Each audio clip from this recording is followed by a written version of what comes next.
Donc on va voir comment passer en fait pour faire des études avec des forces qui varient en fonction du temps, des études dynamiques. Donc je me présente, je m'appelle Jérôme de Saint-Nicolas, je suis consultant CAO à Aix-en-Provence.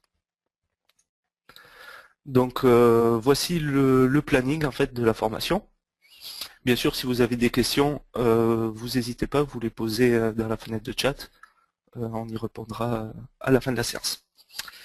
Donc l'agenda, on va commencer par faire donc comment SolidWorks travaille pour faire une étude dynamique. Donc on verra qu'il faut commencer par faire une étude statique, une analyse fréquentielle et enfin faire notre étude dynamique. On va voir un petit peu de théorie, notamment sur l'analyse fréquentielle, sur le principe physique, qu'est-ce qu'un mode propre, avec quelques vidéos d'exemple concernant des systèmes qui rentrent en résonance. Mais rien de très méchant, vous inquiétez pas. Et ensuite, on fera une petite étude de cas sur une espèce de bâti de presse. Et ensuite, on finira bien sûr par l'habituelle séance de questions.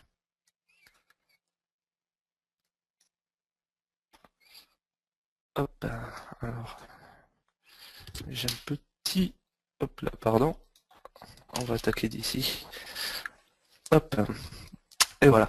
Donc, quand réaliser une étude dynamique sous SolidWorks? Dans la plupart des cas, une étude statique suffit, mais on va vouloir réaliser une étude dynamique en fait pour pouvoir faire varier les efforts en fonction du temps. Donc là, j'ai mis deux petits graphes pour vous représenter. Le premier graphe, ça va être un effort, donc qui va varier en fonction du temps. En bas, on a le temps quoi, entre 0 et 0,2 secondes. Et en dessous, on va pouvoir tracer des réponses de notre de notre structure en certains points, en fonction du temps également. Donc ça va être très pratique pour pouvoir vérifier tout ça. On va pouvoir tracer bien sûr des déplacements et des contraintes. Donc comment ça marche sous SolidWorks? Dans un premier temps, il va falloir commencer par faire une étude statique, parce que si jamais notre pièce avec la force en statique ne tient pas, elle ne tiendra pas non plus en dynamique, parce qu'en dynamique, généralement, les contraintes sont plus importantes. Ensuite, il va falloir réaliser une étude fréquentielle. Pourquoi une étude fréquentielle? On verra ça plus tard. L'étude dynamique, en fait, se base sur cette analyse fréquentielle pour tracer la réponse de la structure, en fait, au chargement dynamique. Un petit rappel sur les études statiques. Donc, quand on va faire une étude statique sur SolidWorks, les forces, bien évidemment, sont constantes et ne dépendent pas du temps. Par exemple, si on vient charger notre cadre de vélo comme ceci, il ne va pas prendre en compte le fait que la force soit appliquée. La force est déjà appliquée et à ce moment-là, il va calculer les contraintes et les déplacements. Ensuite, l'analyse fréquentielle, donc on va faire en deuxième temps. Ça va nous calculer les fréquences de résonance et les modes propres de notre pièce ou de notre assemblage.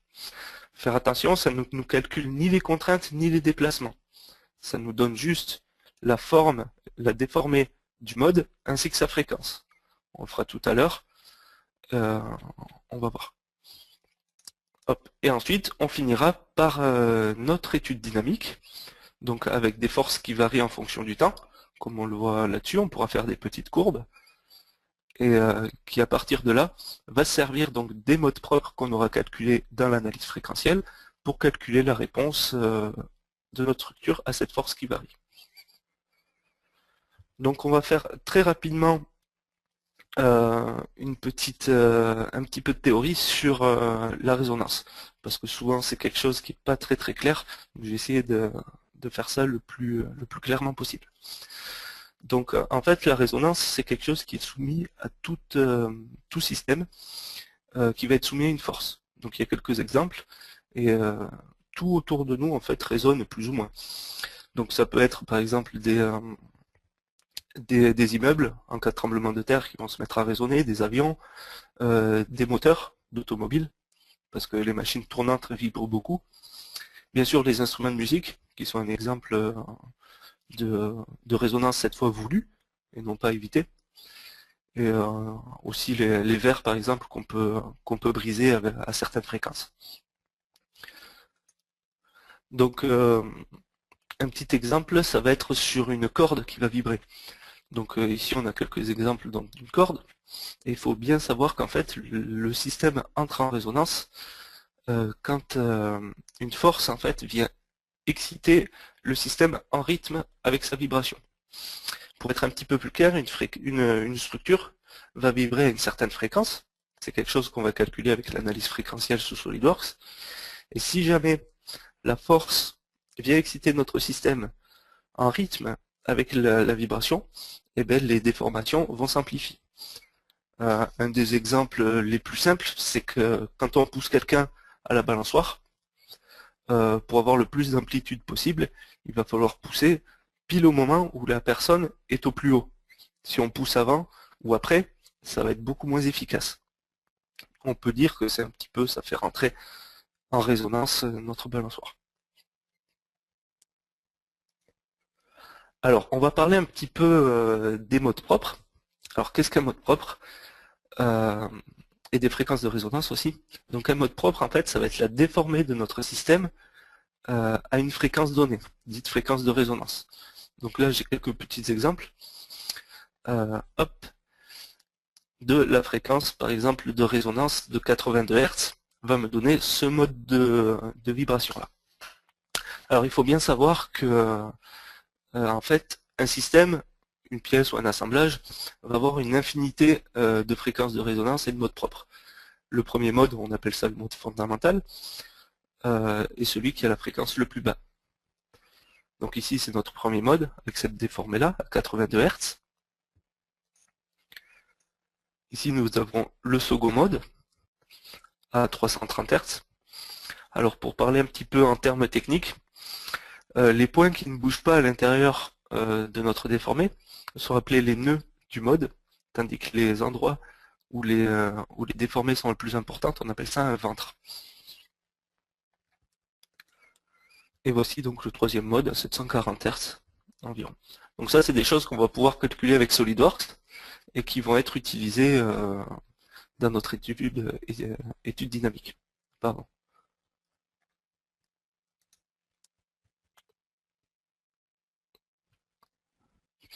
Alors, j'ai quelques vidéos d'exemples à vous montrer sur des systèmes qui rentrent en résonance. Donc là, c'est un petit test en fait sur un hélicoptère où on va venir voir en fait, hop là je coupe le son, pardon, où on va venir voir euh, notre hélicoptère entier rentrer en résonance. Donc là, c'est la vue arrière, on verra la vue de côté tout à l'heure. Donc on voit bien que ça commence vraiment à bouger fort. Hein. Si on regarde attentivement à ce niveau-là, on voit qu'on a une petite déformée. Donc c'est normal. Et puis on va aller jusqu'à la rupture du système.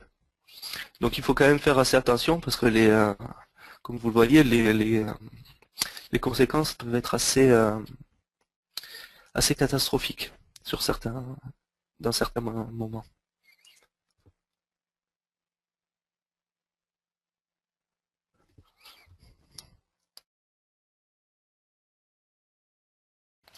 Donc voilà, la même en vue de côté. Hein.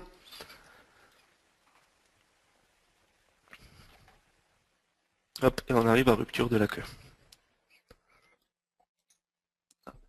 Un autre exemple très connu, c'est celui du pont de Tacoma aux États-Unis, où là, cet exemple est vraiment intéressant parce qu'on voit vraiment la déformée en fait Je vais avancer un petit peu. Voilà, à ce niveau-là. Donc là, on voit vraiment en fait le mode propre du pont. Donc c'est assez impressionnant. Et en fait, il faut bien aussi voir que ça ne dépend pas forcément de la force d'application. Là, par exemple, c'est des vents qui ont fait des efforts. Le vent n'était pas fort, environ 70 km/h, et qui ont fait rentrer le pont en résonance. Donc ici, on voit bien la déformation du tablier. Tout à l'heure, on aura une de côté où on va bien voir le mode propre, comme on a vu tout à l'heure sur la poutre.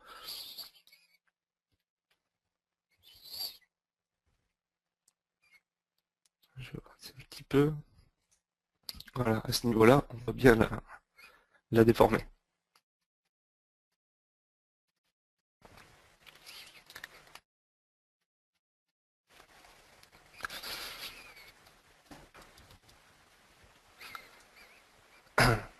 Donc ça va être des choses quand même qu'il va falloir prendre en compte dans certains cas, parce que, bon, par exemple, là, le pont, si j'avance encore un petit peu, euh, on va voir qu'il est arrivé à la destruction.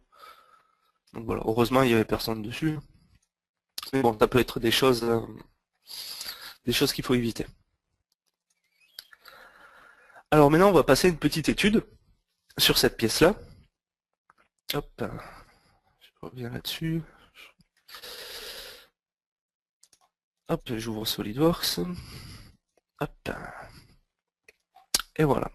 Donc cette pièce, si on regarde un petit peu comment elle est faite, c'est un assemblage en fait de plusieurs pièces. Elle va être fixée à ce niveau-là. Elle va nous servir à tenir par exemple une pièce pendant un usinage. Donc on aura une force appliquée à cette, imaginons par exemple, je sais pas, un V1 à l'intérieur qui vient appuyer sur une pièce. Donc on va lancer une nouvelle étude.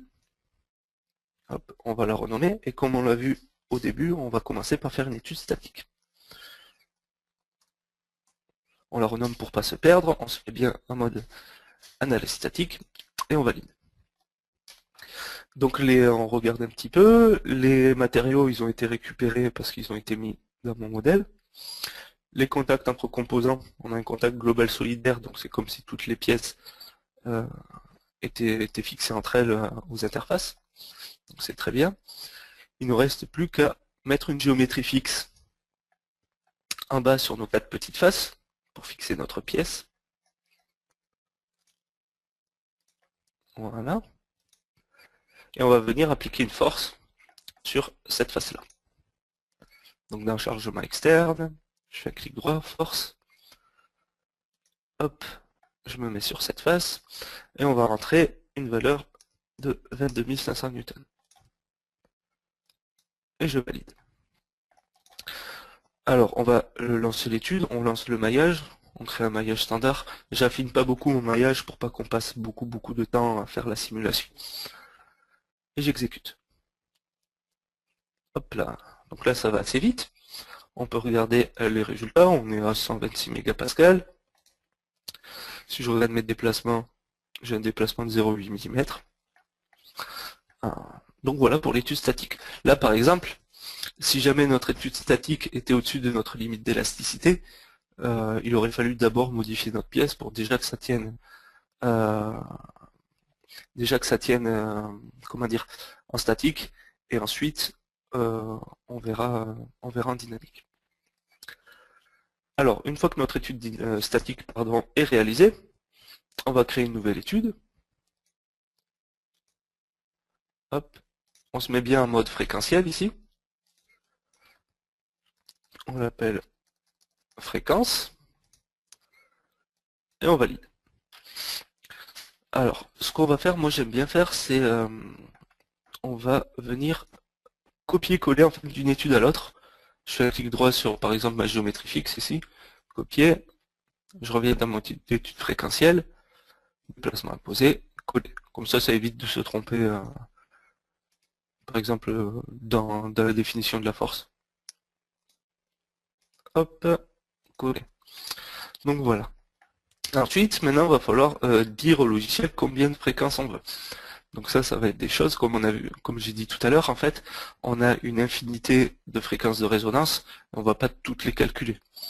Donc si je fais un clic droit sur mon étude fréquentielle, dans propriété, ici j'ai le nombre de fréquences à calculer. On va rester à 5 pour l'instant, ce sera très bien. Et ensuite, on exécute notre étude. Hop, donc il maille automatiquement, bien sûr, et il exécute l'étude.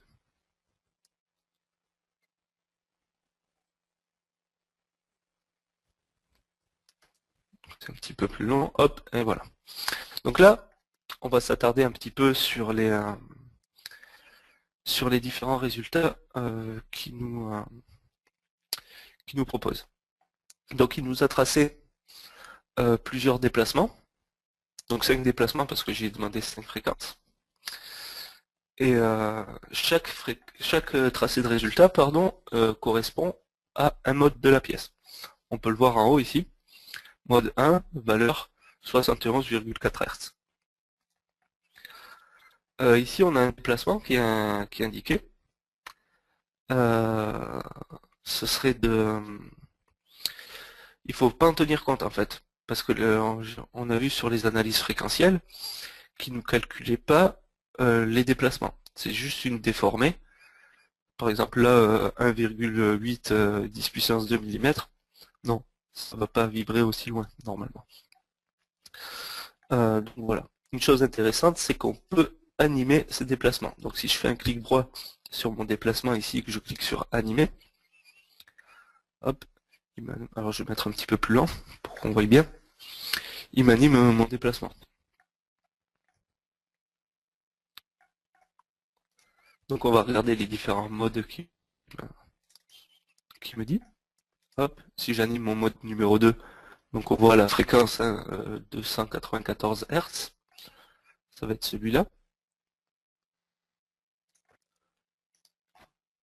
Si je passe sur mon mode 3, hop, ça va être celui-là.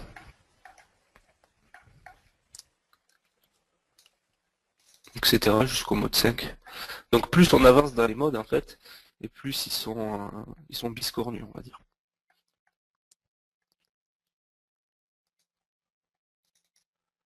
Hop, et le dernier mode, ça va être celui-là.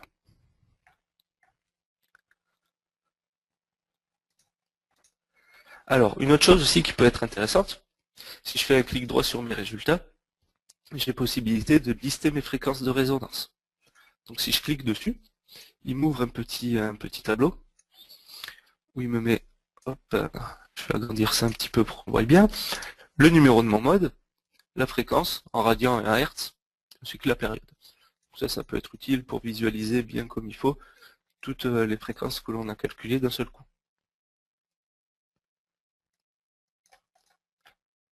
Hop là. Je regarde voir. Ok. Donc maintenant, on va créer une nouvelle étude et on va attaquer les choses sérieuses en faisant notre étude dynamique. Hop, alors on est en dynamique. Ici, on a notre bouton dynamique linéaire. On a plusieurs options d'étude dynamique. Donc ça, je pourrais y revenir un petit peu plus tard. Mais nous, on va utiliser seulement la première, modèle en fonction du temps. C'est-à-dire, on va faire varier notre force en fonction du temps. Donc je valide. Je vais venir copier mes déplacements imposés et les coller ici. Hop. Et là, pour la force, je vais en faire une nouvelle parce qu'il va y avoir une petite différence, bien évidemment. Donc j'applique ma force toujours sur cette face normale. L'intensité ici, je vais mettre la même, 22 500. Et la chose qui va changer, c'est ce petit menu ici à gauche, la variation en fonction du temps. Donc on a le choix en fait, on peut se mettre soit en linéaire, c'est-à-dire ça revient à faire une étude statique, une force qui sera constante, soit une courbe.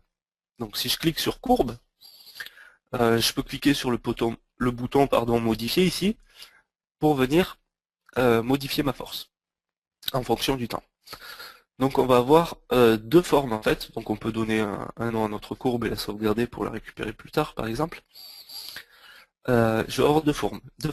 Donc défini par l'utilisateur, ça m'ouvre un petit tableau où je vais moi-même venir donner à tel pas de temps ma force elle fait tant, à 2 secondes elle fait tant, à 3 secondes elle fait 0 par exemple. Et l'autre option qu'on a, c'est de se mettre en mode chargement harmonique. Donc, chargement harmonique, il nous fait une force sinusoïdale, où on va pouvoir venir à l'instant de début, le fin, une amplitude, une fréquence bien sûr, un déphasage. Hop. Donc nous, on va rester en mode défini par l'utilisateur, et on va venir dessiner notre force. Alors là, on va faire ce qu'on appelle un test en dents de scie. Donc à 0 secondes, x c'est 0 et seconde en fait c'est l'amplitude de ma force. Donc sachant que 1 ça équivaut à 100%, donc ce sera 2500 newtons parce que j'ai mis mon intensité ici à ce niveau-là. Donc nous on va lui dire que à 0,0035 secondes je suis à 1. Si je double-clique ici sur mon petit 2, ça me rajoute un point à 0,0036. Je suis à 0. Bon, et là, on peut mettre par exemple 0,005. Hop là, pardon. Je suis à 0 aussi. Donc ici, avec le petit bouton affiché, on a un aperçu ici de l'allure de notre force. Avec le petit bouton affiché, il nous ouvre ça un petit peu plus grand. Et on peut donc tracer ainsi l'allure de notre force en fonction du temps. Donc ici, le Y, en fait, c'est le multiplicateur qui va être appliqué à l'intensité de ma force qui est à ce niveau-là. Donc on voit que ma force, elle sera de 22 500 à 0,035 secondes. Donc voilà, ça nous permet en fait de faire toutes les forces possibles et imaginables qui varient en fonction du temps. Donc je valide, hop, voilà. Et puis maintenant, on va faire notre maillage. Donc toujours pareil, je garde le même maillage pour qu'on puisse comparer un petit peu. Et j'exécute. Donc là, l'étude est un petit peu plus longue, hein, c'est normal. Ah, attendez, j'ai juste oublié de faire une petite chose, je vais annuler.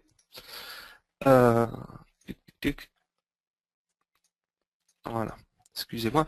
C'est au niveau des propriétés de mon étude dynamique. Donc si je fais hop là, un clic droit dessus, propriété, c'est dans les options dynamiques ici à ce niveau-là. Il va falloir lui donner un instant de début, un instant de fin et un pas, ou un incrément de temps comme ils appellent ça. En fait, ça me permet, là par exemple, j'avais une force qui est appliquée vraiment sur un tout petit laps de temps. De base, il me met entre 0 et 1 seconde, j'ai pas besoin d'aller aussi loin dans mon étude. Donc ce que je vais faire, je vais mettre à 0,01 seconde. Donc c'est 2 fois le temps d'application de ma force, un petit peu plus, pour qu'on puisse bien regarder ce qui se passe après. Et l'incrément de temps, on va venir mettre 0,01 seconde. Voilà. Ça en fait c'est grosso modo comme un échantillonnage. Et à faire un calcul, tous ces pas de temps sur cette durée. Donc voilà, il faut faire attention qu'on ne se retrouve pas par exemple une étude avec des millions de pas de temps, parce que ça va prendre un temps très très grand à faire. Hop, donc je valide, et maintenant je peux exécuter.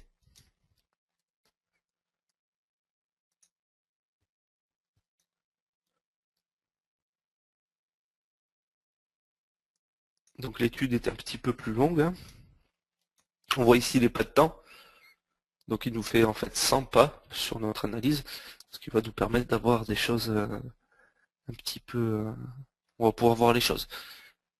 Bien sûr, il faut faire attention également au pas de temps. Si vous mettez un pas trop grand pour que votre force puisse être... enfin, par exemple, je ne sais pas, si vous avez entre 0 et 1 seconde votre force qui varie et que vous faites un pas de temps de 5 secondes, vous n'aurez pas assez précis pour pouvoir capturer vraiment bien tout. Donc ça, il faut faire attention là-dedans.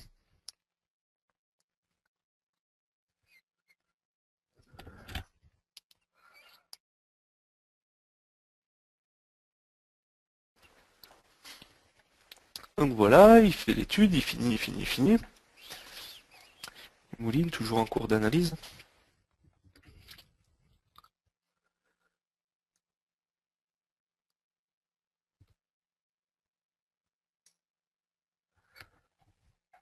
On va attendre un petit peu qu'il termine bien avant qu'on puisse analyser les résultats. Hop. Alors, il est en train de finaliser.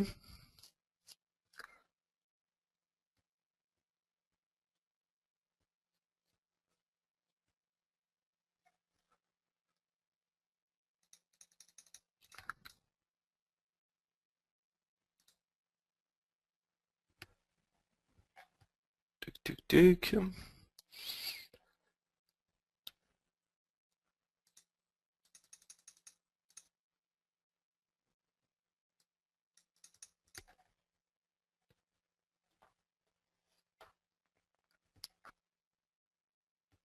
Voilà, il a terminé. Alors, on va commencer un petit peu à regarder les choses qui sont intéressantes là-dedans. parce que en fait, on va avoir une nouvelle variable qui est entrée en jeu, c'est le temps cette fois. Maintenant, si je regarde ma contrainte maximale ici, 40 mégapascales, on pourrait se dire, ouais, elle est super inférieure à la contrainte que j'avais en statique, si je retourne, où j'avais 127 mégapascales.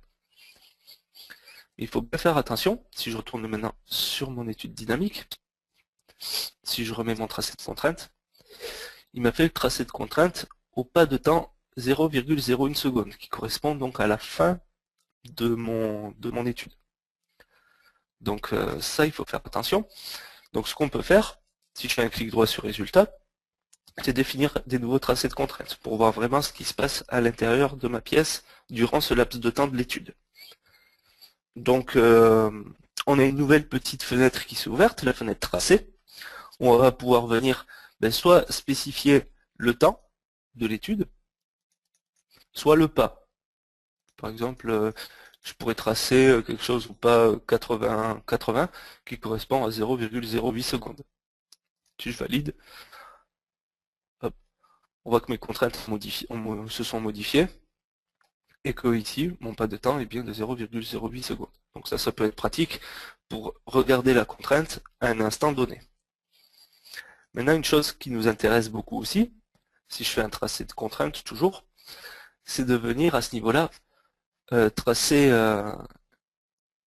une limite pour un temps de pas utile, donc c'est unique, pardon, c'est là où on était. Si je clique sur la petite boucle ici, il me propose est-ce que on veut le maximum ou le minimum des contraintes. Ici, on va se mettre un maximum. Je valide. Hop. Ici, il me trace donc la contrainte maximum sur tous mes pas de temps à l'intérieur de mes nœuds.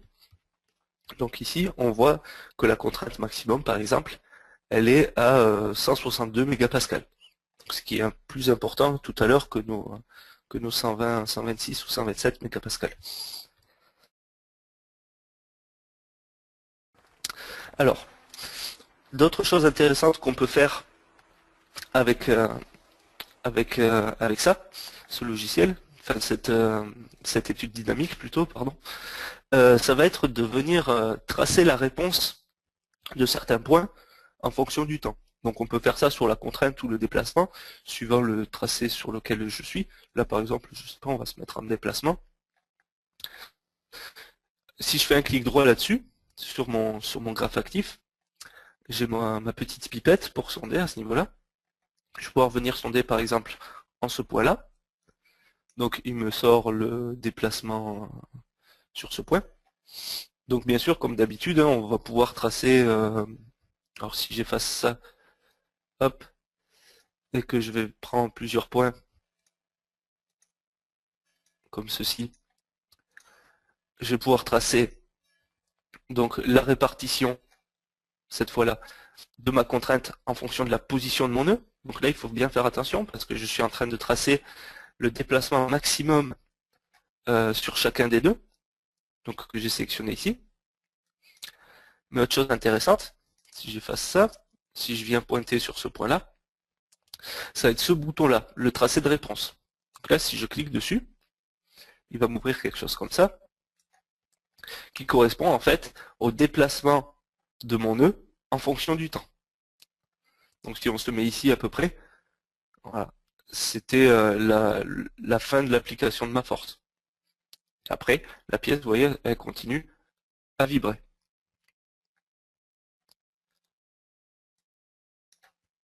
Donc ça va être des choses intéressantes à voir, notamment sur le tracé de réponse.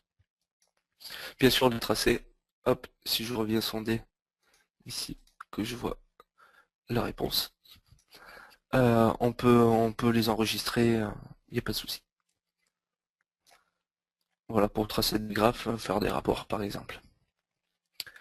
Je regarde l'heure, je suis allé un petit peu vite. Je comptais aller plus lentement. Donc si je retourne là-dessus, hop, voilà, pardon, je suis tout à la fin. Donc voilà, là je fais en fait une petite slide comparative entre les deux études. où on voit bien en fait que en dynamique, on a des efforts qui sont plus importants qu'en statique, malgré que la force est la même intensité. Donc c'est bel et bien la réponse de ma structure à cette force qui varie d'un point de vue vibration et mode propre qui va augmenter mes déplacements, donc ma contrainte. Euh, hop, donc voilà. Donc si vous avez des questions, je vais commencer à y répondre.